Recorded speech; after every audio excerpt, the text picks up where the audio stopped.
100여 년이 지난 지금도 아동문학의 고전으로 불리우는 블랙 뷰티. 1877년 작가 애나 슈얼이 그녀의 유일한 책 블랙 뷰티를 발표했을 때 이 소설은 당시로서는 혁명적인 내용이었습니다. 이 책은 말이 주인공이 되어서 자신의 삶을 이야기하는 첫 번째 영어로 된 아동문학이었습니다. 그런데 왜 이 책이 혁명적이었을까요? 미국 교육 이야기 이번 영상은 소설 블랙 뷰티입니다. 이 책을 조금 더 이해하기 위해 19세기 영국으로 가보겠습니다. 영국에서 흑인 노예 제도가 철폐된 것은 1833년이었습니다. 미국의 흑인 노예 제도는 링컨에 의해 1862년에 철폐되었으니 영국은 미국보다 30년가량 앞서 이러한 결정을 내린 것입니다. 그러나 19세기 초의 영국은 노예뿐 아니라 아동의 인권도 제대로 보호받지 못하던 곳이었습니다. 9살가량의 어린 아이들이 하루 14시간 이상 공장에서 노동해야 할 만큼 전반적으로 인권에 대한 인식은 맹렬한 증기기관차처럼 돌진하는 자본의 이득 앞에서 철저히 외면당하던 사회였습니다.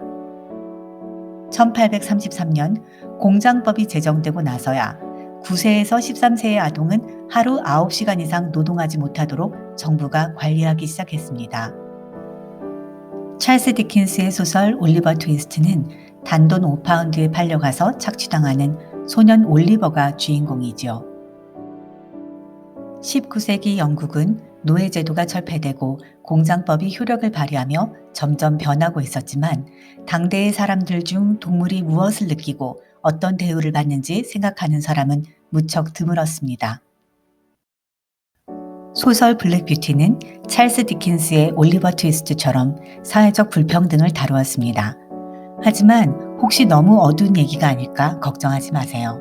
주인공 뷰티는 좋은 사람도 만나고 나쁜 사람도 만나지만 그 결말은 해피엔딩입니다. 뷰티는 영국 시골의 초원에서 런던의 번화가에 오기까지 다양한 사람들을 만나는 동안 동시에 다른 말들의 삶도 목격합니다. 광산에서 일하는 말, 무거운 짐을 싣고 가는 말, 다쳐도 사람들을 계속 실어 나르는 말. 이러한 가운데 검은 말 뷰티의 나레이션은 인간의 본성과 동물이 겪고 있는 고통에 대해 생각할 기회를 줍니다. 그래서 이 책은 단지 19세기의 산업 엔진이었던 말뿐만 아니라 자연스럽게 인간과 언어로 커뮤니케이션 할 수 없지만 그들의 삶을 살아가는 반려동물의 입장을 생각해 보게 합니다.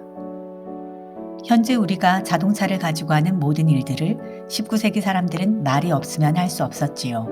아무리 산업혁명이 가속화되어 증기기관차가 영국을 누볐지만 여전히 말은 중요한 운송수단이자 산업의 엔진이었습니다. 그렇다면 애나 슈얼은 어떻게 해서 아동문학이며 동시에 동물의 권익을 일깨우는 이 선언서와 같은 책을 썼을까요?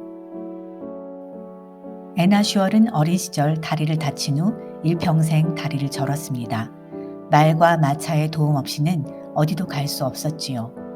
그녀의 나이 51세였을 때 의사는 작가에게 앞으로 1년 반밖에 살 수 없다고 말했습니다. 그때 애나 슈얼은 그녀가 평생 도움을 받았지만 제대로 대접받지 못하는 그 말에 대해서 꼭 써야겠다고 다짐하고 이 책을 쓰기 시작했습니다. 그리고는 꼬박 5년이 걸렸다고 합니다. 작가 슈얼은 1878년, 그러니까 소설 블랙 뷰티가 출판되고 1년이 채 안 되어 세상을 뜨고 맙니다.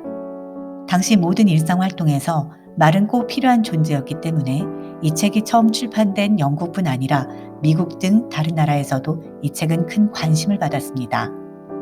또한 19세기 말 조금씩 영국 사회에 채식주의자와 동물학대를 반대하는 모임이 생겨난 것도 슈엘의 책에 많은 관심이 쏠린 이유입니다. 그 결과 인간이 말의 노동에 기대어 살아가면서도 제대로 그들의 가치를 생각하지 않는 점에 대해서 사람들의 인식이 점차 변하기 시작했습니다.